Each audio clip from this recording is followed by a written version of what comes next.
حاضرین کرام، ماہ ربیع الثانی کا، ربیع الآخر کا یہ پہلا جمعۃ المبارک ہے۔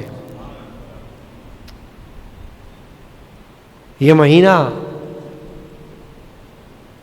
ہمارے لیے اہم مہینہ ہے، کیونکہ اس مہینے میں اولیاء اللہ کے سردار سلطان الاولیاء سیدنا الشیخ عبد القادر الجیلانی الحسنی والحسینی کا یوم وصال ہے، اور 11ویں شریف کا مہینہ یہ کہلاتا ہے۔ انشاءاللہ تعالی آئندہ آنے والے ہفتے میں سالانہ محفل ہوگی، اس میں تفصیل کے ساتھ فضائل غوث پاک کا بیان ہوگا۔ آج کے جمعۃ المبارک میں قرآن مجید کے 13ویں پارے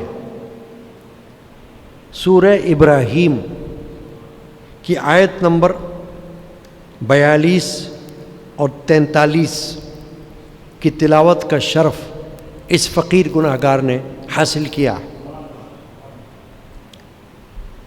آج کے جمعۃ المبارک کا موضوع ہے مسلمان ایک جسم کی مانند ہیں۔ یہ جو 2 آیات کریمہ کی تلاوت کی گئی، اس میں باری تعالی جل شانہ عما نوالہ نے ارشاد فرمایا، وَلَا تَحْسَبَنَّ اللَّهَ غَافِلًا عَمَّا يَعْمَلُ الظَّالِمُونَ،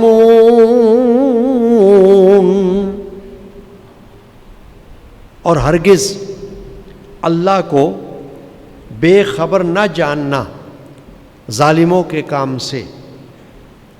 انما یؤخرهم لیوم تشخص فیہ الابصار، انہیں ڈھیل نہیں دے رہا ہے مگر ایسے دن کے لیے جس میں آنکھیں کھلی کی کھلی رہ جائیں گی۔ مہطعین مقنعی رؤوسہم لا يرتد الیہم طرفہم وافئدتہم ہواء، بے تحاشا دوڑتے نکلیں گے اپنے سر اٹھائے ہوئے کہ ان کی پلک ان کی طرف لوٹتی نہیں، اور ان کے دلوں میں کچھ سکت نہ ہوگی۔ یہ ترجمہ 2 آیات کریمہ کا پیش کیا گیا۔ ان آیات کریمہ میں اللہ تبارک و تعالی نے ظالموں کو متنبع فرمایا ہے۔ ظلم، ظالم، ظلم کا معنی ہے کہ کسی چیز کو حد سے زیادہ اختیار کرنا، ظلم یعنی زیادہ کسی پر کوئی شدت کرنا، کسی پر زیادہ ایسی حرکت کرنا جو عدل کے خلاف ہو، وہ ظلم ہے۔ باری تعالی جل شانہ عما نوالہ نے ارشاد فرمایا، وَلَا تَحْسَبَنَّ اللَّهَ غَافِلًا عَمَّا يَعْمَلُ الظَّالِمُونَ، فرمایا اور ہرگز اللہ کو بے خبر نہ جاننا ظالموں کے کام سے۔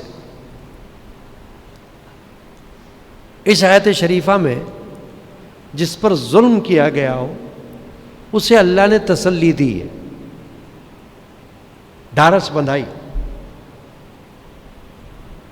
کہ اللہ تعالیٰ تم پر کیے گئے ظلم کا انتقام لے گا ظالموں سے.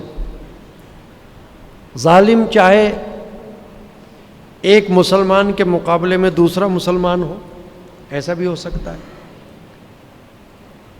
ایک مسلمان دوسرے مسلمان پر ظلم کرے،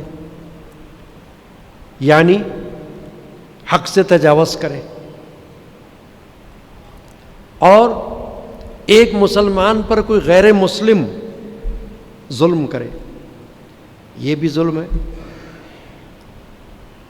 لیکن دونوں ظالم ہیں، چاہے مسلمان پر ظلم کر رہا ہو، چاہے غیر مسلم مسلمان پر ظلم کر رہا ہو، دونوں ظالم ہیں. اللہ جل شانہ ہمیشہ مظلوم کے ساتھ ہے، یعنی اللہ کی طرفداری مظلوم کے ساتھ، اللہ کی حمایت مظلوم کے ساتھ. ظالم کو اللہ تعالیٰ پسند نہیں فرماتا، اس لیے کہ اللہ خود رحمان ہے، رحیم ہے. اللہ دوسرے پر ظلم نہیں کرتا کسی پر، تو اسی لیے اللہ تعالیٰ ظالم کو بھی پسند نہیں کرتا. اب یہ ظلم کسی طرح کا بھی ہو سکتا ہے، جان پر ظلم، مال پر ظلم، اہل و عیال پر ظلم، کچھ بھی ہو، ظلم ظلم ہے، وہ چاہے کسی بھی نوعیت کا ہو. ایک بندہ نماز بھی پڑھتا ہو، ایک بندہ روزہ بھی رکھتا ہو، ایک بندہ حج و عمرہ بھی کرتا ہو،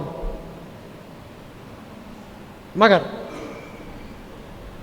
جب حقوق العباد کی بات آئے تو وہ ظالم بن جائے، ظلم کرے، تو اس کی نماز اس کے کام کی نہیں، اس کا روزہ اس کے کام کا نہیں. اس نے تو کر لیا، اپنی دانست میں اس نے یہ سمجھ لیا کہ میں نے نماز پڑھ لی، اس نے سمجھ لیا کہ میں نے روزہ رکھ لیا، میں نے عمرہ کر لیا، میں نے حج کر لیا. لیکن جب وہ ظلم کر رہا ہو تو نہ نماز اس کو فائدہ دے گی، نہ روزہ، نہ حج و عمرہ، کیونکہ اللہ تو بے پرواہ ہے، اللہ کو اس کی ضرورت نہیں. ہمارے نمازوں کی، ہمارے روزوں کی اللہ کو کوئی پرواہ نہیں ہے. یہ ہمارے اپنے لیے ہیں، اپنے فائدے کے لیے.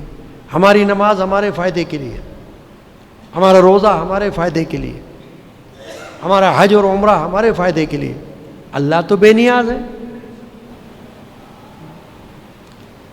اور اللہ کے پاس کوئی ایک مخلوق تھوڑی ہے عبادت والی. اللہ کے پاس تو ایک ایسی مخلوق ہے جو معصوم ہے، ملائکہ، فرشتے. وہ نہ سوتے ہیں، نہ کھاتے ہیں، نہ پیتے ہیں، نہ نافرمانی کرتے ہیں، رات دن اللہ کی عبادت کرتے رہتے ہیں. فرشتوں کو اللہ کی عبادت کے سوا کوئی کام نہیں، اور فرشتے کبھی نافرمانی نہیں کرتے. فرشتوں کا ہر کام اللہ کے حکم سے ہوتا ہے، وہ کسی پر ظلم نہیں کر سکتے. تو اگر صرف عبادت ہی مقصود ہو تو فرشتے کر رہے ہیں. نیک جنات وہ بھی عبادت کرتے ہیں. مگر اللہ نے انسان کو اشرف المخلوقات کا درجہ دیا تو ساتھ میں اس پر پابندیاں بھی لگائیں، کچھ قاعدے بنائے، ضابطے بنائے، کچھ حدود مقرر کی کہ ان حدود کو مت توڑنا، ظلم مت کرنا، ظلم اللہ تعالی ظالم کو پسند نہیں فرماتا۔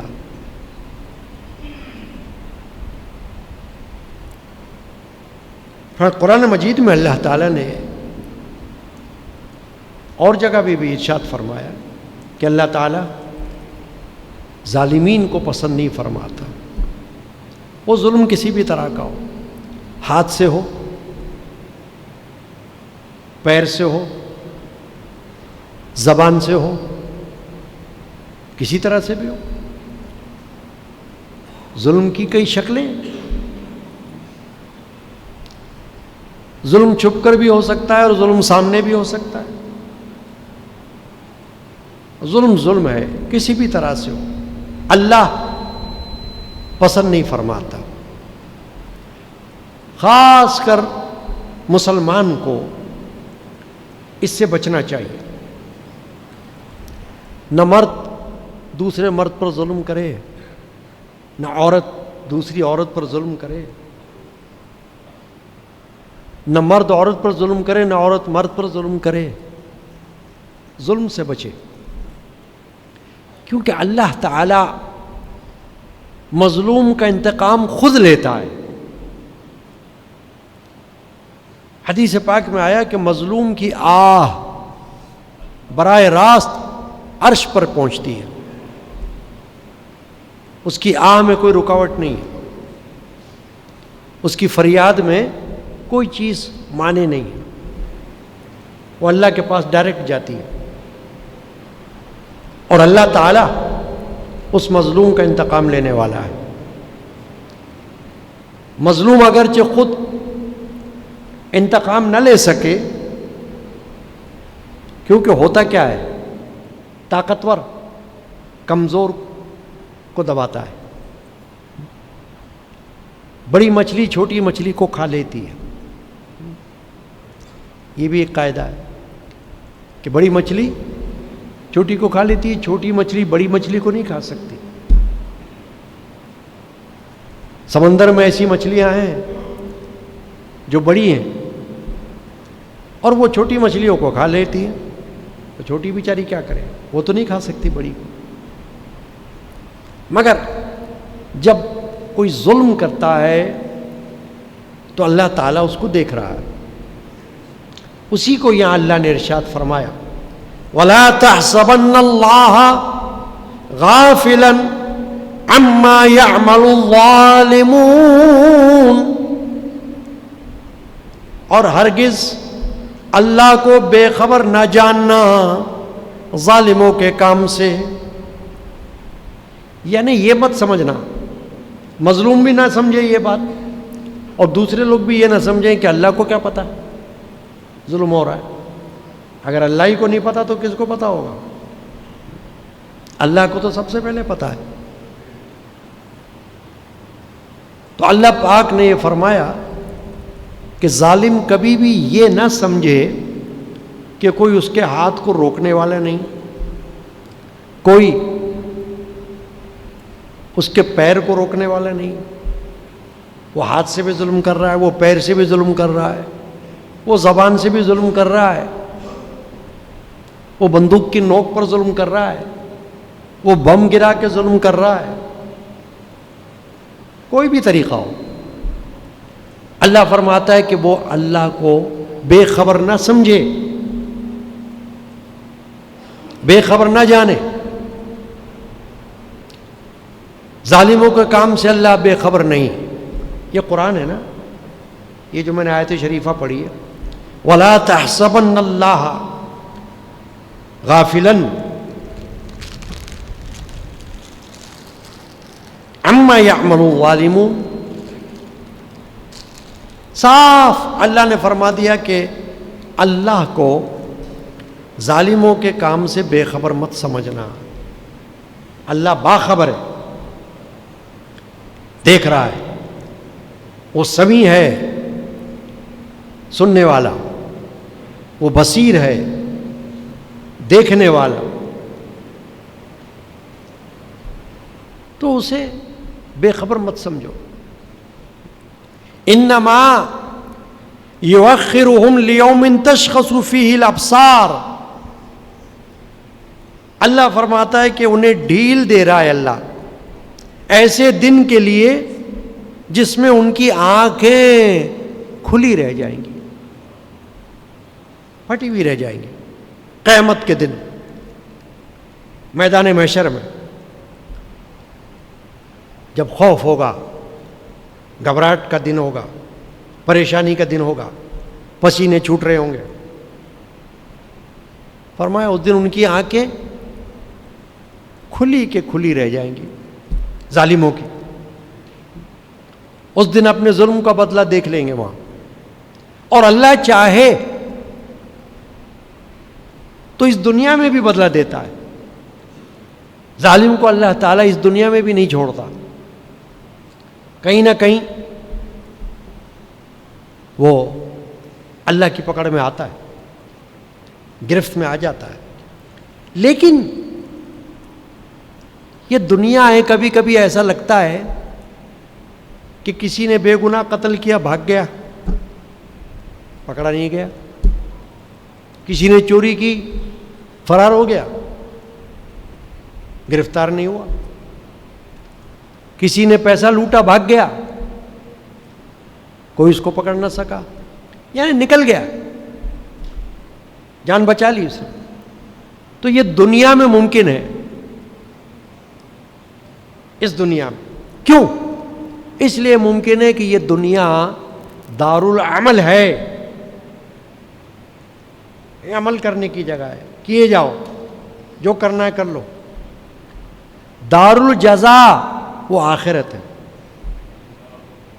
جس کو کہتے ہیں بدلے کا دن. وہ دن آخرت میں، جس دن اللہ تعالی مظلوم کو اس کا حق دلائے گا. یہاں تک کہ انسان تو انسان، جانور نے بھی جانور پر ظلم کیا تو اللہ کے رسول صلی اللہ علیہ وسلم نے فرمایا کہ سینگ والی بکری نے بغیر سینگ والی بکری کو مارا دنیا میں، تو بغیر سینگ والی بکری تو بیچاری کچھ نہیں کر سکی، بدلہ نہیں لے سکی، کیونکہ اس کے پاس سینگ نہیں ہے. اور جس کے پاس سینگ ہے اس نے اس کو مار لیا. جانور نے جانور پر ظلم کیا. حدیث پاک حضور فرما رہے ہیں کہ قیامت میں اللہ تعالیٰ اس بے سینگ بکری کو سینگ عطا فرمائے گا کہ تو اپنا بدلہ لے لے، اب مار اس کو. تو اللہ تو وہ ہے کہ جانور کا ظلم بھی نہ چھوڑے، تو انسان کا کیسے چھوڑے؟ چاہے مسلمان پر ظلم کرے، چاہے مسلمان پر غیر مسلم ظلم کرے، جیسے فلسطین میں ہو رہا ہے. فلسطین میں کیا ہو رہا ہے؟ ایک طرف مسلم مومن کلمہ گو لا الہ الا اللہ محمد رسول اللہ پر ایمان رکھنے والا، دوسری طرف بے ایمان یہودی صہیونی غیر مسلم اور مسلمان کا دشمن. قرآن میں بھی اللہ نے فرمایا کہ یہ تمہارے دشمن ہیں، ان کے وار سے بچو. تو فلسطین میں بھی یہی ہو رہا ہے کہ طاقتور کمزور کو دبا رہا ہے اور کمزور پر ظلم کر رہا ہے. اب قرآن میں اللہ یہ فرما رہا ہے کہ اللہ کو بے خبر مت سمجھنا ظالموں کے کام سے.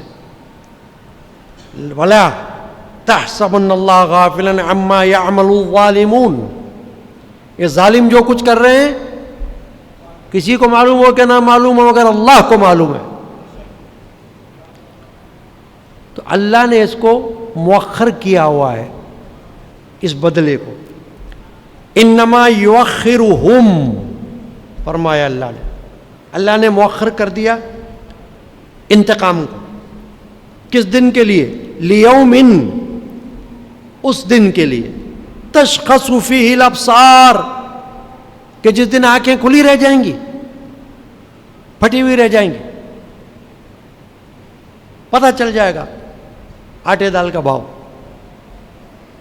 قیامت کے دن۔ پھر آگے فرمایا مہطعین مقنعی رؤوسہم لا یرتد الیہم طرفہم وافئدتہم ہواء، بے تحاشا دوڑتے نکلیں گے، اللہ فرما رہا ہے۔ یعنی میدان محشر کی طرف اپنی اپنی قبروں سے، چاہے وہ قبروں میں دفن ہوئے ہوں، چاہے وہ آگ میں جلے ہوئے ہوں، چاہے وہ سمندر میں ڈوبے ہوئے ہوں، مگر وہیں سے بھاگتے ہوئے آئیں گے میدان قیامت میں زندہ۔ یہ جو اللہ نے قرآن میں فرمایا کہ مرنے کے بعد دوبارہ زندگی، ہمارا اس پر ایمان ہے نا، ہر مسلمان کا ایمان ہے مرنے کے بعد دوبارہ زندگی کا، کافروں کا ایمان نہیں مگر مسلمانوں کا ہے، بنیادی عقائد میں سے آخرت پر ایمان۔ چنانچہ ہر شخص مرنے کے بعد میدان محشر میں جب قیامت قائم ہوگی دوڑتا ہوا آئے گا، اللہ فرماتا ہے۔ ان کی پلکیں، اللہ فرماتا ان کی طرف لوٹتی نہیں، یعنی اپنے آپ کو دیکھ سکیں ایسے بھی نہ ہوں گے، وہ دیکھنے کے بھی قابل نہیں ہوں گے اپنے آپ کو، ایسی ان کے پر گھبراہٹ، خوف کی شدت طاری ہوگی کہ وہ حواس باختہ ہوں گے۔ وافئدتہم ہواء، اور ان کے دلوں میں کچھ سکت نہیں ہوگی، یعنی شدت گھبراہٹ کی، خوف کی ایسی ہوگی کہ دل سینوں سے نکل کر باہر آ جائیں گے، گلوں میں آ کے پھنس جائیں گے،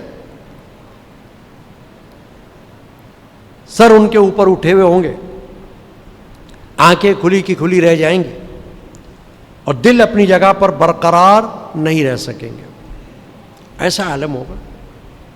تو اللہ نے اس دن کی طرف اشارہ فرمایا ان دونوں آیت کریمہ میں جو میں نے ابھی پڑھی، آیت شریفہ سورۃ ابراہیم کی، کہ ظالم سے اللہ بے خبر نہیں ہے، اور اللہ کا انتقام وہ ایسا انتقام ہے کہ کوئی بندہ ویسا انتقام نہیں لے سکتا۔ بندہ کتنا ہی سوچے کہ میں تو لوں گا انتقام بہت بڑا، لیکن وہ نہیں لے سکتا جو انتقام اللہ لے سکتا ہے۔ واللہ عزیز ذو انتقام، اللہ نے فرمایا کہ اللہ کا انتقام سخت ہے، وہ بدلہ جو اللہ لے کوئی اور کیا لے، اللہ جو بدلہ لے گا وہ بہت خطرناک بدلہ ہو، جس کا تصور کرنا بھی مشکل ہے۔ تو فلسطین میں آپ دیکھ رہے ہیں، سن رہے ہیں، اب ایسے عالم میں عام بندہ کیا کرے؟ عام بندہ ہمارے جیسا جو بیچارہ کہیں بیٹھا ہوا ہے، کچھ کر نہیں سکتا، لیکن کیا محسوس کرے، دکھ کو محسوس کرے، درد کو محسوس کرے، اور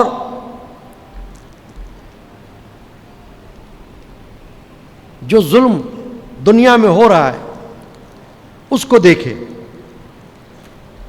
کہ کس طریقے سے اللہ تبارک و تعالی کہ ان بندوں پر کہ جو کلمہ گو ہیں ظلم کیا جا رہا ہے۔ حدیث پاک ہے، صحیح مسلم شریف کی حدیث، ترمذی میں یہ حدیث موجود، مسند امام احمد بن حنبل میں یہ حدیث موجود، المؤمن اخو المؤمن کالجسد الواحد حضور فرماتے ہیں کہ مومن ایک جسم کی طرح ہے.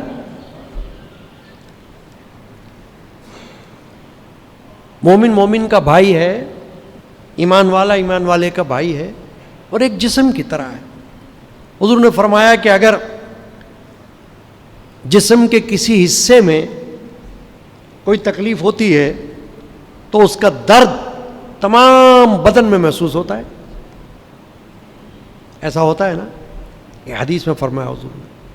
تو مومن کو حضور فرما رہے ہیں کہ کہیں بھی رہتا ہو، جہاں کہیں ظلم ہوتا ہوا دیکھتا ہے یا سنتا ہے تو اس کے دل میں درد ہونا چاہیے. بہت بڑے شاعر گزرے ہندوستان میں، امیر مینائی رحمۃ اللہ علیہ، عاشق رسول شاعر تھے. وہ فرماتے خنجر چلے کسی پہ تڑپتے ہیں ہم امیر، خنجر چلے کسی پہ تڑپتے ہیں ہم امیر، سارے جہاں کا درد ہمارے جگر میں ہے. کہ خنجر کہیں چل رہا ہو، بم کہیں پھینکا جا رہا ہو، گولیاں کہیں برسائی جا رہی ہوں، لیکن مسلمان جہاں بھی رہتا ہو اس کو درد ہونا چاہیے. جو بندہ درد سے بھی آ رہی ہے وہ بندہ کیسا ہے؟ جس کے دل میں احساس نہ ہو وہ بندہ کیا ہے؟ وہ تو پتھر ہے. انسان کا دل باری تعالیٰ نے، مسلمان کا دل، مومن کا دل، اس کی علامت یہ بتائی ہے کہ اس کے دل میں دوسرے مومن کا درد ہونا چاہیے، احساس ہو اس کا. چنانچہ حدیث پاک میں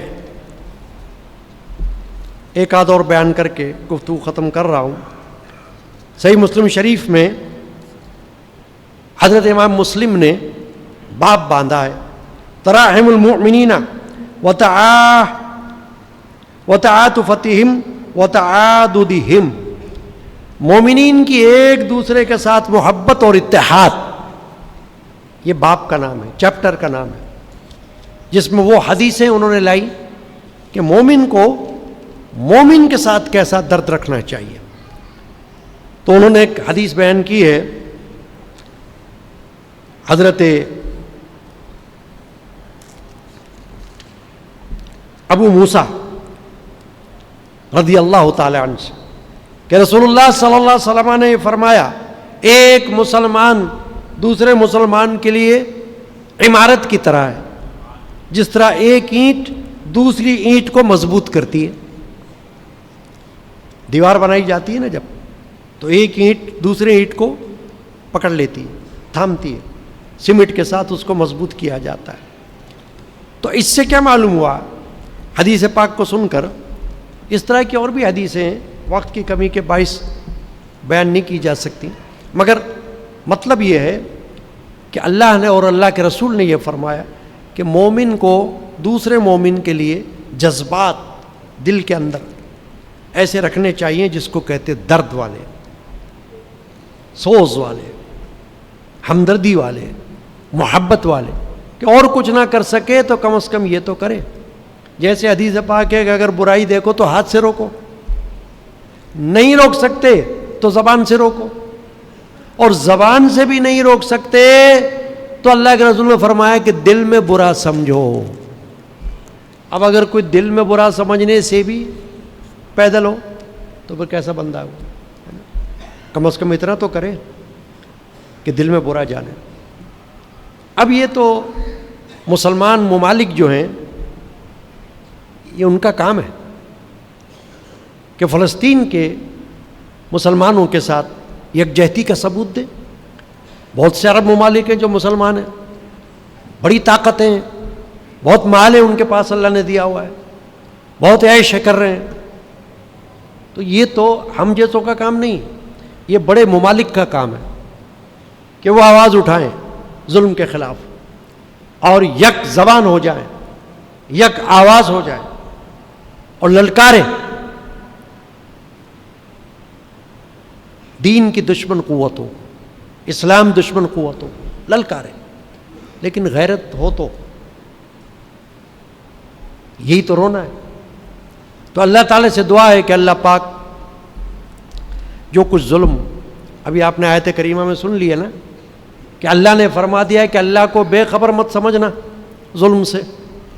اللہ تعالیٰ ان کو ایک دن کے لیے ڈھیل دے رہا ہے کہ جس دن ان کو اللہ تعالیٰ الٹا دے گا ظالموں کو، اور ان کی آنکھیں کھلی کی کھلی رہ جائیں گی.